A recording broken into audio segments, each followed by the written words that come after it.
오늘 마태복음 11장 20절부터 26절부터 20절부터 26절까지 읽으셨습니다. 예수님의 감사라는 제목으로 우리 이 말씀 같이 좀 나누기를 원합니다. 이거 사실은 원로 목사님께서 93년도에 하신 말씀인데 제가 이렇게 읽어보다가 너무 마음에 와닿고 또 감명이 돼가지고 여러분들하고 꼭 한번 같이 나누고 싶다는 생각이 들어서 또 이 말씀을 준비를 하게 되었습니다. 여러분, 예수님께서 이 땅에 오셔서 아버지의 뜻을 행하시면서 날마다 감사 생활이셨죠. 날마다 감사하셨습니다. 그러나 오늘 성경에 기록된 사건을 중심으로 몇 가지를 중심으로 해서 예수님의 감사는 우리의 감사와 도대체 어떻게 다른 것이었을까? 예수님의 감사는 도대체 무엇이었는가? 이렇게 한번 좀 살펴보면서 저와 여러분들이 사실 이렇게 듣다 보시면은 누가 뭐라고 옆에서 가르쳐주지 않아도 예수님께서 감사를 이렇게 하셨구나, 그리고 감사라는 것이 이런 의미구나라는 것을 여러분들이 아마 알게 될 것입니다. 그래서 몇 가지를 좀 살펴보면서 예수님의 감사는 어떤 감사였는지를 좀 생각해 보도록 하겠습니다. 자, 첫 번째는 뭐냐면 예수님의 감사는 첫 번째, 초라한 음식 앞에서 감사하셨습니다. 초라한 음식 앞에서 감사하셨다. 요한복음 6장을 보시면은 오병이어의 기적이 이제 사건이 기록이 되고 있습니다. 예수님께서 이 보리떡 5개, 떡 5개와 물고기 2마리를 가지고 남자만 5,000명 이상을 먹이셨죠. 어마어마한, 우리가 예수님의 기사 이적을 말할 때 대표적으로 말씀드리는 기적 이사가 바로 이 오병이어 기적입니다. 이때 예수님께서는 그 기적을 일으키시기 전에 무엇을 하셨냐면, 어떤 아이가 바친 그 보리떡 5개, 물고기 2마리, 생선 2마리를 들고 감사를 하셨습니다. 먼저 감사하셨습니다. 요한복음 6장 11절 현대인의 성경을 보시면 이렇게 말씀하고 있어요. 예수님은 그 빵을 받아들고 감사 기도를 드리신 다음 앉은 사람들에게 원하는 대로 나눠주시고 또 물고기도 그렇게 하셨다. 이렇게 기록이 되어 있습니다. 여러분들 수십 번도 더 읽었던 성경 말씀이죠. 그런데 한번 상상력을 한번 발휘해 보세요. 이 보리떡 5개, 물고기 2마리는 말 그대로 아주 가난한 사람의 한 끼 식사에 불과한 매우 보잘것없는 그런 음식이었습니다. 초라하기 짝이 없는 그런 양식이었죠. 반면에 그 음식을 들고선 예수님은 온 우주 만물의 창조주가 되십니다. 요한복음 1장 3절 말씀 보시면은 만물이 그로 말미암아 지은 바 되었으되 그가 없이는 된 것이 없다라고 선언을 하고 계시죠. 온 우주의 만물의 창조자시고 모든 게 풍족하고 넉넉하신 분이죠. 그런데 그러한 분이 이 땅에 오셔가지고 가장 초라한 음식, 그 초라한 음식을 받아들고 하나님께 감사하고 계시는 그 모습을 여러분 한번 상상해 보세요. 보리떡 5개, 말라 비틀어 고트라진 그 생선 2마리를 가지고 그 손에 드시고요. 감사하는 척이 아니고 정말로 마음과 정성을 다해서 하나님 앞에 감사하는 그 모습을 한번 상상해 보시라고요. 그냥 종이에 검은 글자로 써 있으니까 그렇게 볼 것이 아니고 한번 그 모습을 상상해 보자는 말이죠. 여러분, 예수님께서 그러한 감사를 드리셨을 때 아무리 초라했어도 하나님 은혜에 감사하는 그 자리에 놀라운 기적이 일어났던 것입니다.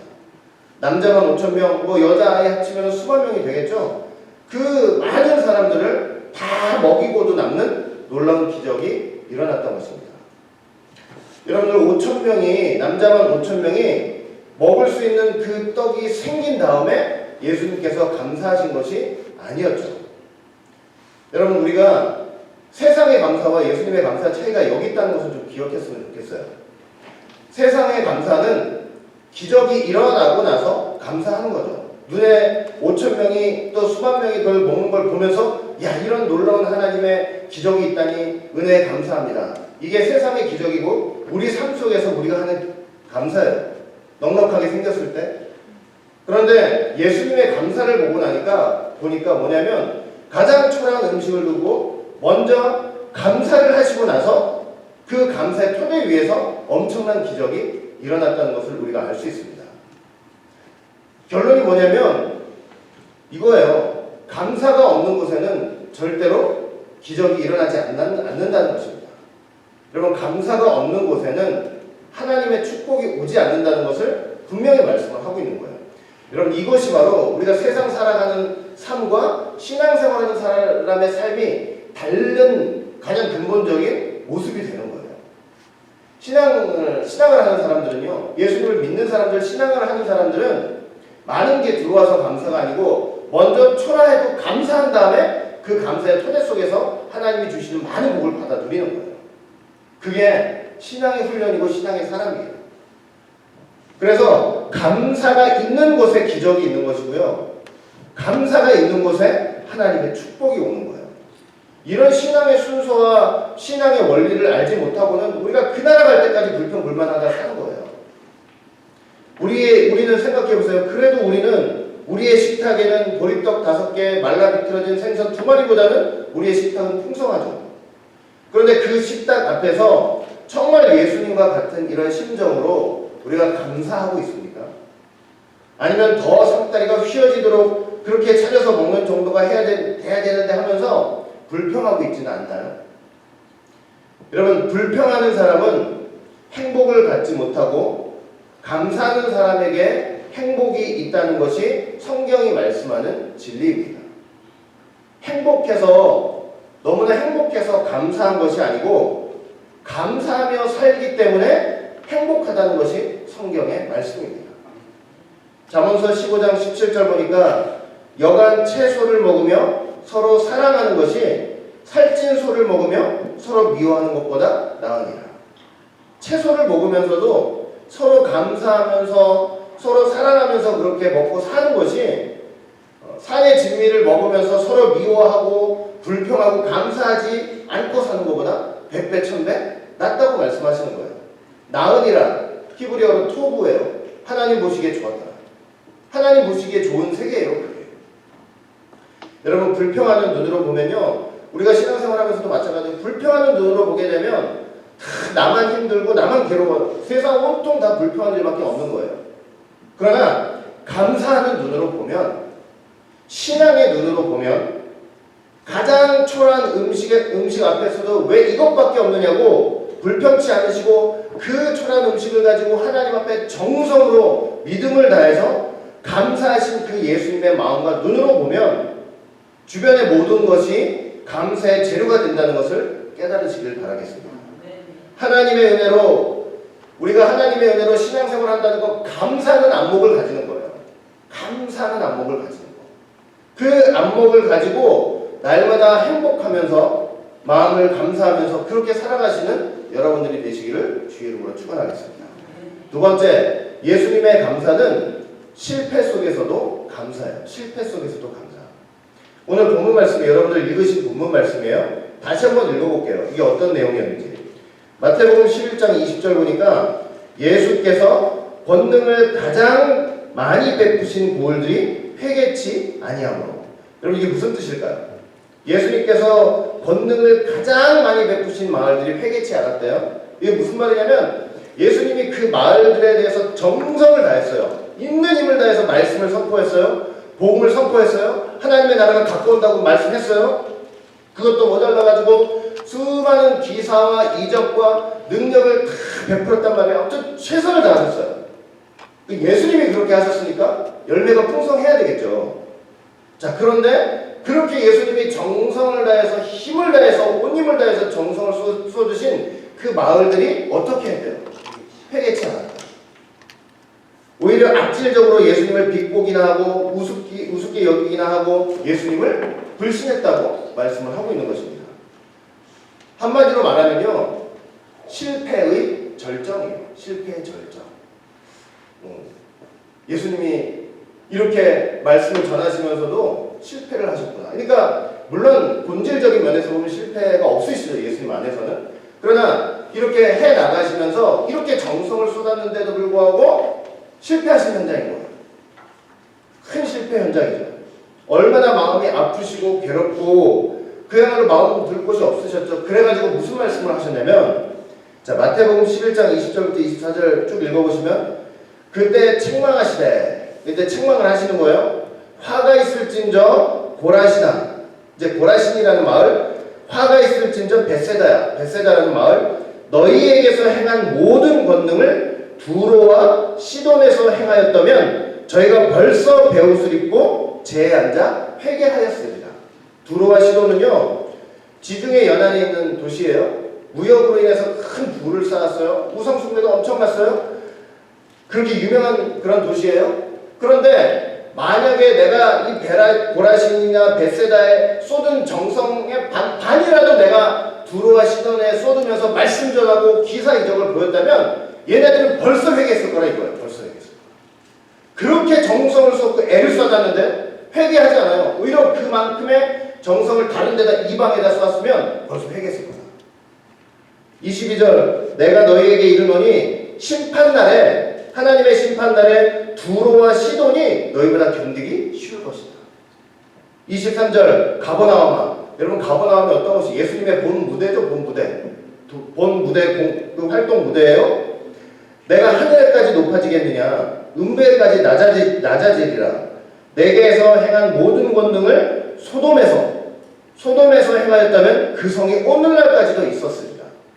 예수님이 잘하신 그 본무대 고향이니까 얼마나 많은 말씀을 하셨을 것이며 얼마나 많은 것을 보여주셨겠냐고요. 본 활동 무대잖아요. 그런데 그렇게 많이 알려주시고 말씀하시고 보여주시고 다 했는데 그런데도 뭐라고요? 그런데도 어떻게 된 거예요? 회개하지 않았다는 거예요. 만약에 내가 너한테 한 만큼을 소돔성 그 악한 소돔 아니에요? 그래서 악한의 대명사 아니에요? 소돔성에서 그만큼 내가 너희들한테 정성을 쏟았으면 소돔성이 멸망하지 않고 지금까지 아마 존재했을 거야. 내가 너희에게 이르노니 심판날에 소돔 땅이 너희보다 더 견디기 쉬우리라. 여러분 이런 한탄이 나올 정도였으니 얼마나 예수님의 실망이 컸겠습니까? 그렇게 애를 썼는데도 안 되는 거예요. 안 돼. 안 되는 거예요. 어디 그 밤만 어디 가서 다른 데 있으면요 회개하고도 남음이 있는데 그러니까 이럴 정도로 허무와 자들을 느끼신 거예요. 예수님도 여러분 가만히 이 말씀을 제가 듣고 보니까 예수님도 보니까 이 인간적으로 볼 때는 참 실패하신 거예요. 사실 무슨 말이냐면 인간적으로요. 예수님 실패했다고 어디 가서 또 그런 말씀 하시면 안 돼요. 예수님 실패하신 게 아니고 성공하셨죠.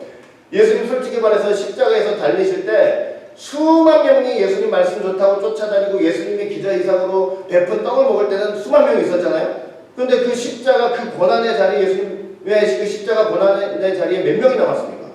탈락 5명이 탈락. 인간적으로 보면요 실패한 거예요. 인간적으로 보면 참 불쌍하죠 사실은. 그런데 사랑하는 성도 여러분, 이렇게 여러분 이런 상황 속에서 보세요. 우리가 어떤 노력의 열매가 없을 때, 실패하고 무너졌을 때, 정성 다해서 힘을 다했는데 그게 무너졌을 때, 실패했을 때, 열매가 없을 때 우리가 짜증나고 화가 날 수밖에 없는 것이죠. 그런데 예수님께서는요, 이러한 때조차도 살아계신 하나님께 감사기도를 드렸습니다. 마태복음 11장 25절 26절 보니까 그때 예수께서 대답하여 가라사대 이러면서 감사하시는 거예요. 천지의 주제이신 아버지여, 이것을 지혜롭고 슬기 있는 자들에게는 숨기시고, 그러니까 스스로 지혜롭다고 생각하는 사람, 스스로 슬기롭다고 생각하는 사람들, 그런 사람들한테는 예수님의 말씀의 세계와 그 권능과 이적을 통해서 예수님이 어떤 분인가 이런 것들을 거부했던 그 사람들, 그런 거 다 숨기시고, 오히려 마태복음 11장 25절 어린 아이들에게는 나타내심을 감사하나이다. 올소이다. 이렇게 된 것이 아버지의 뜻입니다. 여기 어린아이들은 누굴 가리키는 거예요? 코 질질 흘리는 그런 어린아이들을 가리키는 게 아니고요. 이 같은 사건을 기록하고 있는 누가복음 10장을 가보시면 예수님의 제자들, 참 보잘것없는 제자들이죠. 여러분 누가복음 10장에도 같은 기록이 있는데 역시 예수님이 기적과 권능을 많이 행했는데도 말들이 회개하지 않았어요. 자, 근데 마태복음에는 기록되어 있지 않는데 누가복음 10장에 어떤 기록이 있냐면 이렇게 회개하지 않아서 실망하고 있을 때 어떤 소식이 예수님 귀에 들려왔냐면 누가복음 10장 17절 보니까 70인이 돌아와, 이 70인은 예수님의 70문도죠. 70 제자들 가리키죠. 기뻐 돌아와 가로되 주여 주의 이름으로 귀신들도 우리에게 항복하더이다. 이 소식이 들려온 거예요. 그러니까 똑똑한 사람들은 예수님이 돌아다니면서 정성을 다했던 사람들은 예수님 거부했어요. 믿지 않았어요. 그런데 무식하고 아이 같은 이 순박한 제자들을 통해서 그들이 여기저기 돌아다니면서 한 사람 한 사람 한 사람 한 사람을 통해서 말씀이 전해지고 예수님의 그 권능이 알려지고 그런 걸 통해서 하나님의 나라가 조금씩이라도 확장되는 그 보고를 예수님께서 들으신 거예요. 그 성공이 여러 마을에서 정성을 들여서 여러 마을에서 했던 그러나 실패했던 그 실패에 비하면 너무나 지극히 작은 것이었지만 예수님이 뭐라고 하셨냐? 옳소이다 이러신 거예요. 옳소이다. 이렇게 된 것이 아버지의 뜻입니다. 하시면서 감사기도를 드셨어요. 감사기도. 여러 마을에서 큰 실패가 계속되었으나 그런 와중에서도 이 어린아이와 같은 제자들을 통해서 구석구석 보이지 않는 구석구석에서 진행되는 그 작은 성공들을 보면서 그래도 감사하는 것은 하나님께 굳은 소망을 둔 믿음이 아니겠네요. 여러분, 예수님은 때로 전도에 실패하시고 앞이 캄캄할 때가 있으셨습니다. 그러나 예수님은 그러한 순간에라도 감사기도를 드리셨어요. 어린 아이들에게 이런 것들, 이 귀한 말씀에서의 권능의 세계를 나타내심을 감사합니다. 감사합니다. 큰 성공은 아니지만, 한 마을 전체가 회개하는 건 아니지만 그 한 사람 한 사람이 주님의 말씀을 깨닫고 그 권능을 통해서 예수님이 어떤 분인가를 알아보고 그렇게 주님 앞에 나오는 그걸 보면서 예수님은 감사하셨어요. 하나님의 나라가 조금씩이지만 확장되는 그것을 보고 감사하셨습니다. 그런데 그거 아세요? 이런 예수님의 감사 기도, 이 기도가 토대가 돼가지고 생각해보세요. 그 당시 예수님 믿고 영접한 사람은 뭐 누가 있었어요? 십자가 달릴 때 달랑 내가 죽으면은 옥에도 가겠다, 죽는 자리에도 가겠다 했던 12 제자들도 다 도망가고 요한만 도망갔다가 당신이 돌아와가지고 십자가 있었잖아요. 그렇게 초라한 죽음을 맞으셨는데 오늘날 보세요. 그런 속에서 감사 기도하셨던 그 기도가 토대가 돼가지고 오늘날 이렇게 예수 믿는 사람들이 별과 같이 많아져가지고 주님의 성도, 하나님의 백성이 풍성해진 거 아닙니까? 이런 감사 기도가 있었기 때문에. 아유, 예수님이 만약에 그럴 분도 아니지만 이건 내가 이렇게 해봤자 소용이 없더이다. 아버지, 제가 이 와서 헛고생하는 거 아닙니까? 이랬으면 이런 일이 있겠냐고요. 오늘날 이런 일이 있겠냐고요. 실패 속에서도 좌절하지 않는 감사의 태도. 여러분, 실패했더라도요, 실패 속에서라도 잘 생각해보면 어느 구석에서라도 감사의 조건이 있어요. 아무리 실패해도요, 잘 생각하고 하나님의 은혜로 고민하고 생각해보다 보면 어느 구석에서라도 우리가 감사할 수 있는 조건을 찾을 수가 있다니까요. 그걸 찾아서 감사하잖아요. 하나님이 그 감사를 보시고 성공할 수 있게 도와주신다는 것을 꼭 기억을 하시길 바라겠습니다. 세 번째, 예수님은 어디에서 감사하셨냐면 무덤 앞에서 감사하셨어요. 무덤 앞에서.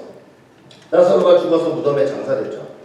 죽은 지가 나흘이 되어가지고 썩은 송장 냄새가 진동할 정도였습니다. 예수님이 그 무덤 찾아가셔가지고 돌을 옮겨라. 사람들이 옮겼어요. 그냥 코를 막으면서 옮겼어요. 냄새가 나니까. 나사로의 죽은 송장이 들어있는 그 무덤 앞에서 예수님이 뭐 하셨습니까? 요한복음 11장 41절 돌을 옮겨 넣으니 예수께서 눈을 들어 우러러보시고 가라사대 아버지여 내 말을 들으신 것을 감사하나이다. 여러분, 무덤 앞에서 감사하는 사람이 세상에 어디 있어요? 우리가 무덤 앞에 서면 슬프고 눈물이 나고 괴롭습니다. 그 무덤 앞에서 있는다는 것은 모든 비극적인 상황의 절정인 거예요. 절정. 무덤이라는 것은. 그런데 그런 비극적인 상황을 등 뒤에 놓고 슬픔을 표시하기 전에 예수님께서는 뭐 했냐면 먼저 하나님께 감사하셨어요. 모든 괴로움, 슬픔 다 뒤로 놓고, 여러분, 무덤보다 더 슬픈 괴로움이 어디 있어요? 그러나 그런 괴로움 앞에서 예수님이 뭐 하셨냐면 먼저 감사하십니다. 내 말을 들어주신 것을 감사. 들어주실 것이 아니고 내 말을 들어주신 것 감사. 그렇게 감사할 때 그 기도가 이루어졌죠. 그 기도가 이루어졌어요. 어떤 마음으로 그런 기도를 하신 거냐면 신실하신 하나님, 기도를 들어주시는 하나님, 반드시 문제를 해결시켜 주시는 그 하나님을 믿고 그렇게 기도를 하셨을 때 하나님 그 기도를 들어주신 거예요. 나사로 살았잖아요.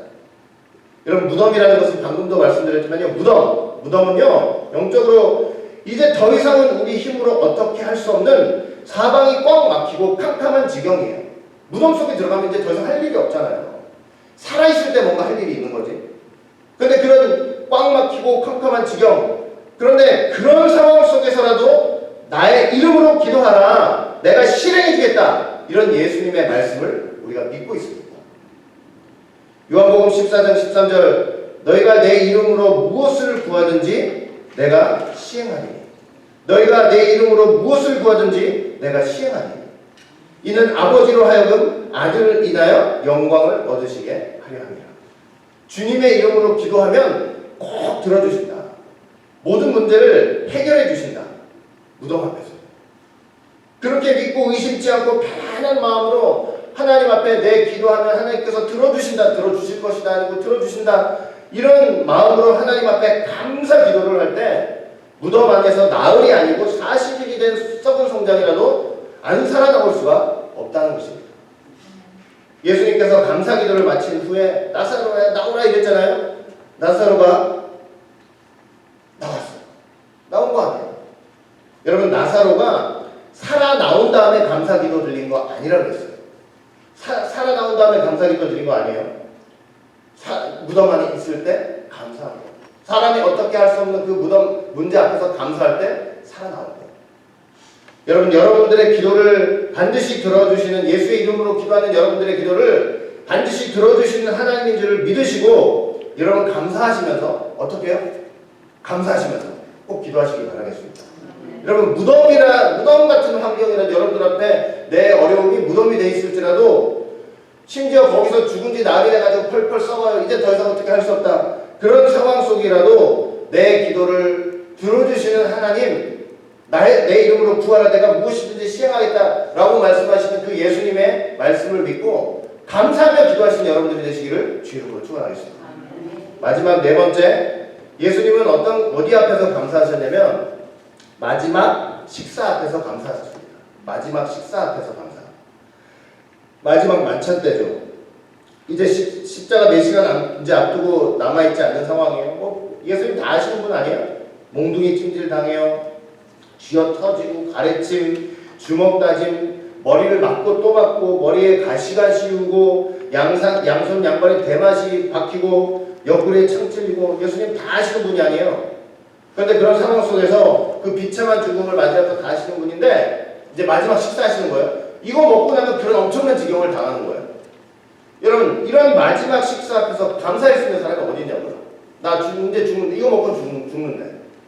그런데 예수님이 그 마지막 만찬 앞에서도 죽음을 앞두신 마지막 식사 앞에서도 예수님은 감사 기도를 올리셨습니다.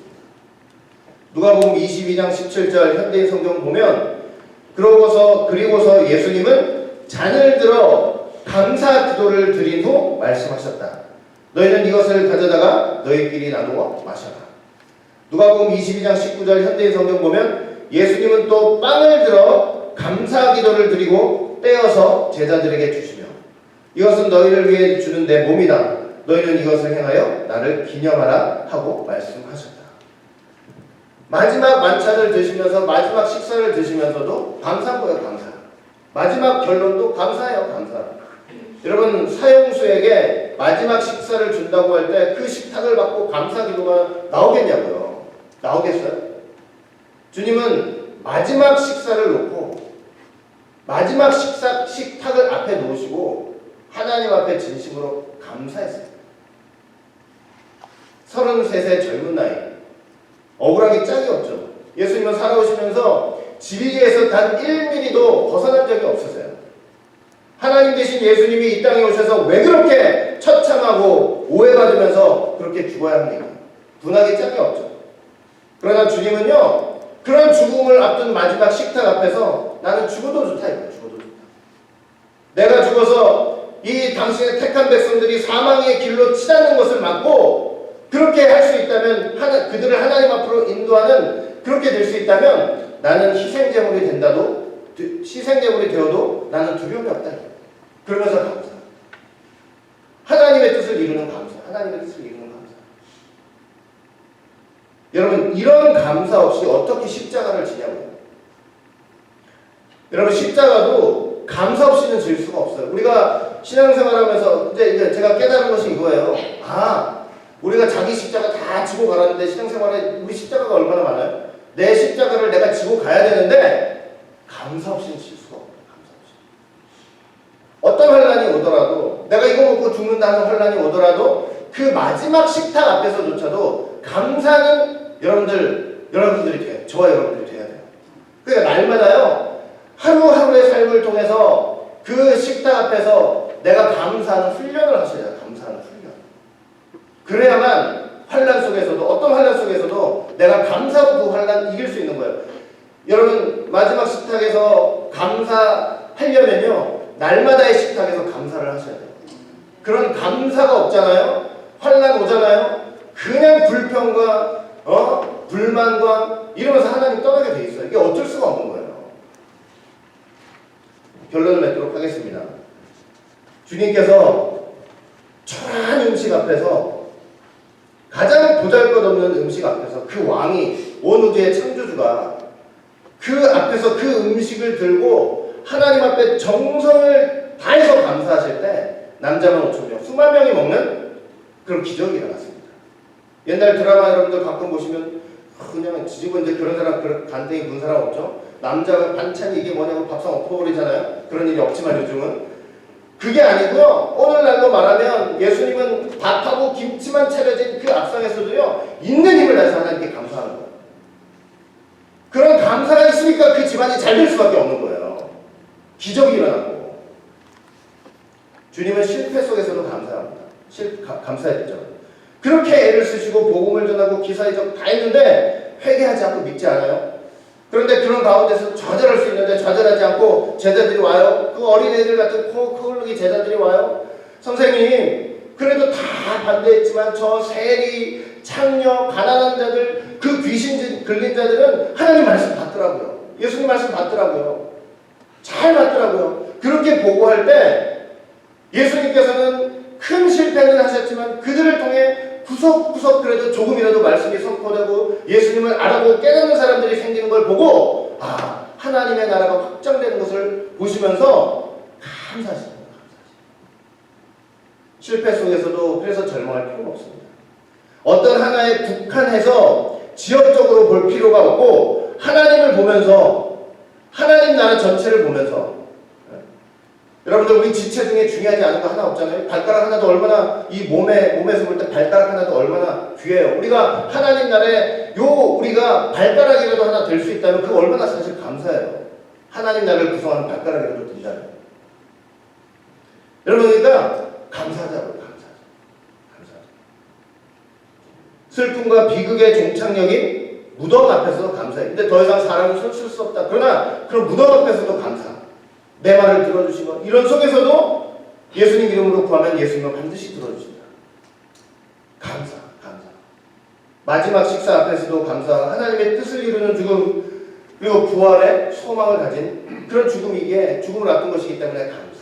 결론이 뭐냐? 결론이 기적이 일어나서 감사가 아니고, 형통해서 감사가 아니고, 만족해서 감사가 아니고, 내가 살 날이 많아서, 건강하게 살 날이 많아서 감사가 아니고, 감사함으로 기적을 체험하고, 감사함으로 형통을 맛보고, 감사함으로 만족하고, 감사함으로 그 부활의 생각을 가지고, 감사함으로 마지막 식탁 앞에서도 이렇게 승리의 삶을 살 수 있는, 그것이 바로 오늘 말씀의 결론입니다. 이 감사는요, 오로지 하나님만 바라보는 감사예요. 하나님만 바라보는 감사. 참 살기 힘들고 팍팍한 세상을 우리가 살아가고 있습니다. 어렵죠. 그러나 하나님 바라보면서, 이렇게 먹고 살기 어려운 세상 속에서 그럼에도 불구하고 좀 하나님을 바라보면서 우리가 먼저 감사해보는 건 어떨까요? 감사를 통해서 하나님이 베푸시는 기적을 체험하시는 여러분들이 되시기를 주의 이름으로 축원하겠습니다. 다 같이 기도합니다.